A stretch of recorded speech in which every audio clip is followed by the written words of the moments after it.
anything on my computer whatsoever, which is great because I learned how to make that okay too. Because our brain starts convincing us that we have to be doing this and we have to be doing that, and if we don't, then there's something wrong, even if other productive things are happening. And sometimes those productive things might even be more for other people, and we have to learn that that's when it's okay to sacrifice yourself, excuse me, but it's when it's okay to live in somebody else's pattern, or we get so hard programmed to avoid anything that's pattern related, or that society has told us that we're supposed to be doing this, that, or the other thing. And then we start shaming ourselves for doing what's right for others because we somehow forgot about ourselves, and that's the whole thing. But I've wanted to write about something for a minute, or talk about it.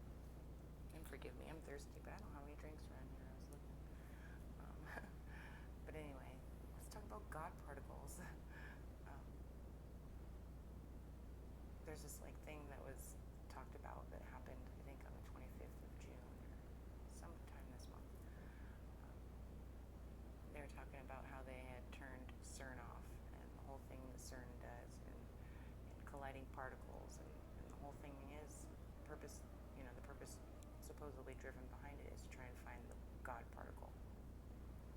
And I'm not a conspiracy theorist, but I mean, if I can figure this stuff out just at the common sense life experience level and pattern identification, I would imagine that some very, gifted physicists and scientists and whatever kind of ists there is, would understand that everything is God particles, that we manifest thoughts with our things, with our thoughts, and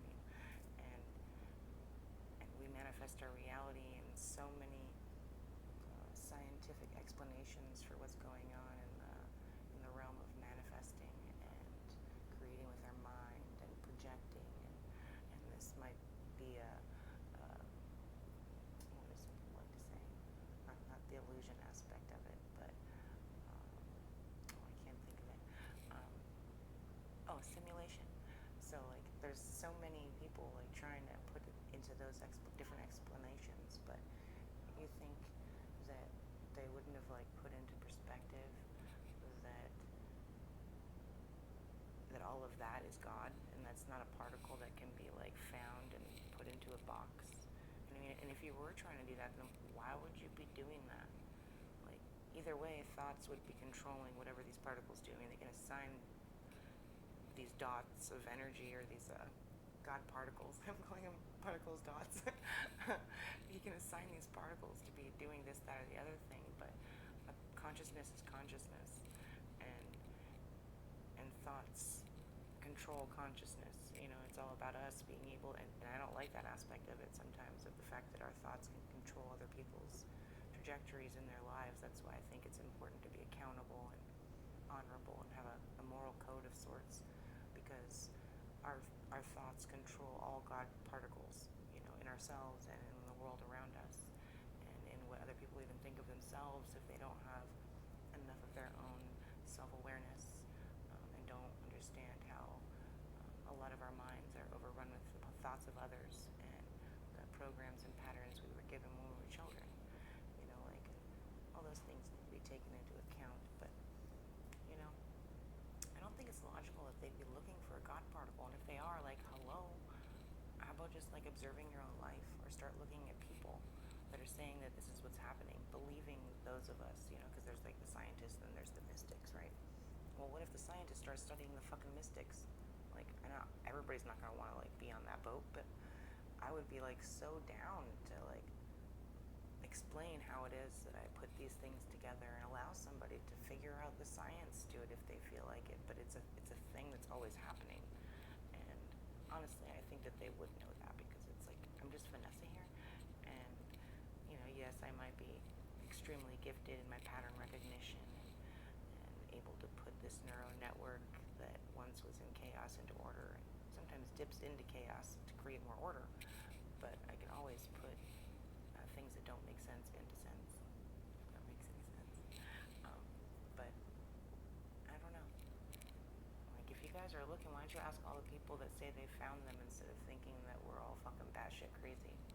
Like, oh no, don't listen to those crazy people that say that they hear the voice of angels or that they feel the energy that's in the room. Or, I mean, they have remote viewers, for goodness sakes. So they know that we exist. So could it just be a form of distracting you? You know, like a field for the scientists to keep them in their little box, just like there's the little box of Christianity.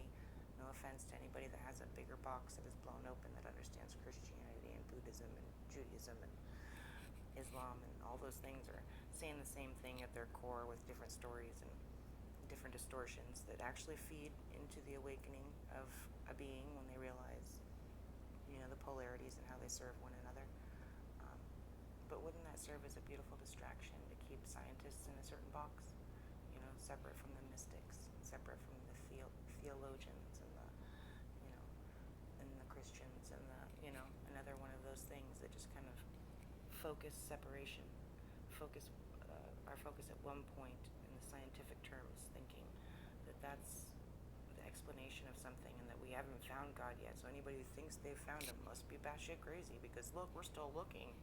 We're trying to create it in this thing, you know, this energetic device that creates energy implosions that are like insanely powerful. Just my thoughts on God particles. Thought I'd share. I've been running through you for a while.